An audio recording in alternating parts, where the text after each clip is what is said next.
जब याद पड़ेला दिल दर्द करेला। जब याद पड़ेला दिल दर्द करेला। हाँ जब याद पड़ेला दिल दर्द करेला। केहू प्यार ना दुनिया में जिंदगी भर करेला। केहू प्यार ना दुनिया में जिंदगी भर करेला। ठुकरा के चल देला ठुकरा के चल देला।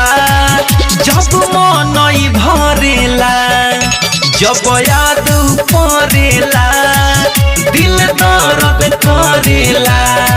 ओ जब याद पड़ेला दिल दर्द करेला।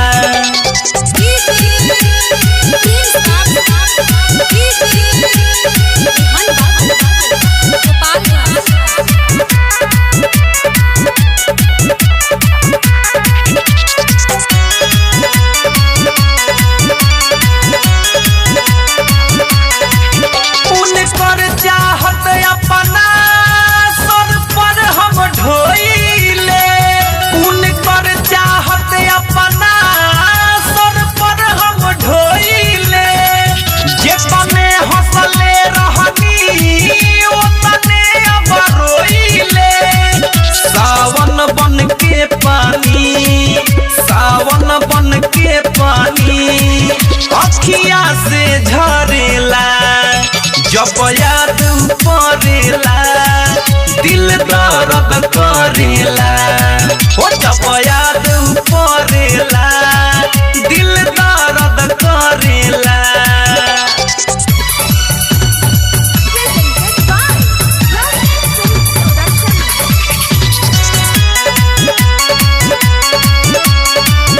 म्यूजिक बाय गौरव रोशन। आप सुन रहे हैं अमित पटेल की आवाज में।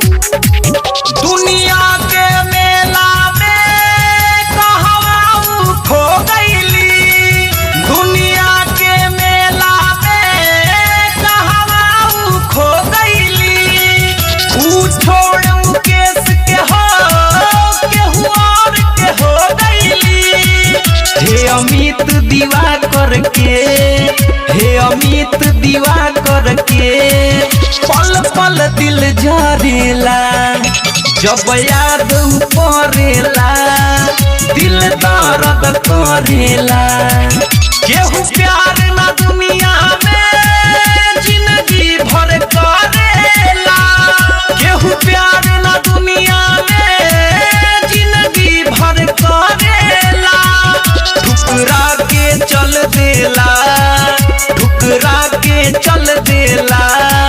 जब मन भरेला जब याद पड़ेला दिल दर्द करेला।